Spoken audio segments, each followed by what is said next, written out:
मैंने सोचा था कि यहाँ पे साड़ियाँ बहुत महंगी होंगी, लेकिन ऐसा नहीं है। यहाँ पे साड़ियों के रेट बहुत रिजनेबल हैं। ये 1000-1200 की साड़ी मुझे बहुत पसंद आई है। इतनी सुंदर साड़ी है। और यहाँ पर और भी साड़ियों की वैरायटी बहुत अच्छी है। मैंने गिफ्ट पर्पज़ के हिसाब से ये 350 की साड़ी खरीदी है। मैंने ऐसी 20 साड़ियाँ अलग अलग प्रिंट्स की ली हैं, और जो बाज़ार में 500-600 से कम नहीं है। तो यहाँ पर वेडिंग कलेक्शन भी बहुत अच्छा है, लहंगे बहुत खूबसूरत हैं, और रेट भी काफ़ी रिजनेबल है। पहचाना? जय स्तंभ पृथ्वीराज चौक सतना।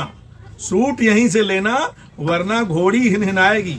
और अब साड़ी और लहंगा भी यहीं से लेना, वरना दुल्हन रूठ जाएगी। इस खबर के प्रायोजक हैं पूजा श्री डिटर्जेंट पाउडर व केक। फ्लोरा में स्वाद है, क्वालिटी है, सबसे बेस्ट क्वालिटी इतने दिन से मेंटेन किए हुए, जबरदस्त। फ्लोरा चाय एक नंबर लगती है, कड़क है चाय, बहुत अच्छा फ्लेवर है, यानी पीने में बहुत स्वाद आता है।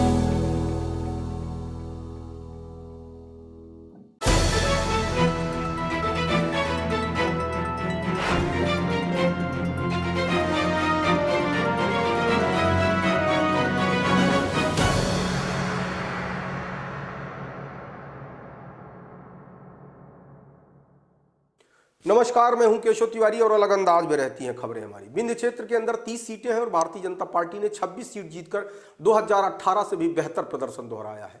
विंध्य क्षेत्र से 4 मंत्री बनाए गए हैं, जिसमें उप मुख्यमंत्री के रूप में ब्राह्मण समुदाय को खुश किया गया है, तो 2 महिलाओं को राज्य मंत्री बनाया गया है और दोनों सुरक्षित सीट से चुनाव जीती हैं। प्रतिमा बागरी रायगांव सुरक्षित सीट से चुनाव जीती हैं, तो वहीं राधा सिंह चितरंगी से। दिलीप जायसवाल को भी मंत्री बनाया गया है, जो शहडोल संभाग के कोतमा सीट से विधायक चुने गए हैं। कुल मिलाकर 4 विधायकों को विंध्य क्षेत्र से मंत्री बनाया गया है, लेकिन किसी भी ठाकुर समुदाय के व्यक्ति को विंध्य क्षेत्र से मंत्रिमंडल में जगह नहीं दी गई है। इसके पीछे की वजह क्या हो सकती है? जबकि ठाकुर समुदाय के भी पर्याप्त लोग विंध्य क्षेत्र से चुनाव जीतने में सफल रहे हैं। सतना जिले से 3 विधायक ठाकुर समुदाय से जीते हैं, जिसमें नागौद से नागेंद्र सिंह और चित्रकूट विधानसभा से सुरेंद्र सिंह गहरवार, रामपुर बाघेलान विधानसभा से बिक्की सिंह। इसके अलावा रीवा जिले से भी सिरमौर से दिव्यराज सिंह और गुड़ से नागेंद्र सिंह चुनाव जीतने में सफल रहे, लेकिन किसी भी ठाकुर समुदाय के विधायक को मंत्री नहीं बनाया गया। आखिरकार इसके पीछे की वजह क्या हो सकती है? जब इस संबंध में राजनीतिक विश्लेषकों से बात की गई, तो एक महत्वपूर्ण बात सामने आई, जो अपने आप में चौंकाने वाली बात है, लेकिन सत्य भी है। एक राजनीतिक विश्लेषक का कहना था कि अजय सिंह राहुल के चलते विंध्य क्षेत्र का कोई भी ठाकुर नेता मंत्री नहीं बन पाया। इसके पीछे उनका तर्क था कि विंध्य क्षेत्र में अधिकांश ठाकुर मतदाता वही निर्णय लेता है जो अजय सिंह राहुल निर्देश देते हैं। मध्य प्रदेश के मंत्रिमंडल में इसके पहले कुछ ठाकुर समुदाय के मंत्रियों को शामिल किया गया था, लेकिन ऐसा कोई भी ठाकुर समुदाय का नेता नहीं था जो अजय सिंह राहुल के प्रभाव को विंध्य क्षेत्र में कम कर सके। इस बात को ध्यान में रखते हुए भारतीय जनता पार्टी ने यह महसूस किया कि जब भारतीय जनता पार्टी का कोई ठाकुर नेता अजय सिंह राहुल के प्रभाव को कम ही नहीं कर पाता, मंत्री बनाने के बाद भी अजय सिंह राहुल का प्रभाव उतना ही बना रहता है, तो फिर इस समुदाय के व्यक्ति को मंत्री बनाने से क्या फायदा? कुछ महीनों बाद लोकसभा के चुनाव हैं। ऐसे में भारतीय जनता पार्टी ने लोकसभा चुनाव को ध्यान में रखते हुए उस समुदाय से ज्यादा लोगों को मंत्री बनाने की कोशिश की, जिस समुदाय के लोगों का वोट लोकसभा चुनाव में भारतीय जनता पार्टी को पर्याप्त मात्रा में मिल सके।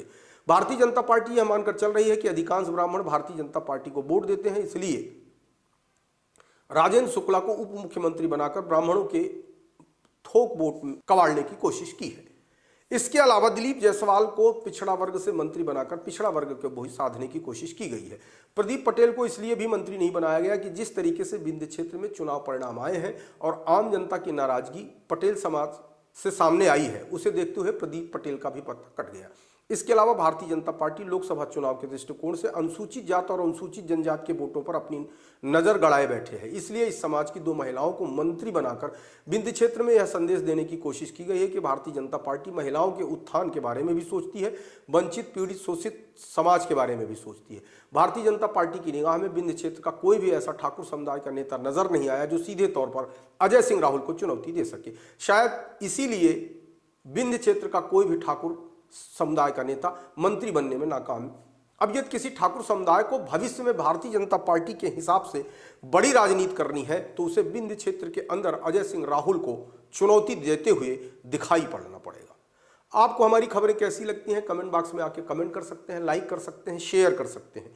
और यदि आप विशाल खबर चैनल को देख रहे हैं और अभी तक आपने चैनल को सब्सक्राइब नहीं किया है, तो चैनल को सब्सक्राइब कर हमें अपना आशीर्वाद जरूर प्रदान करें।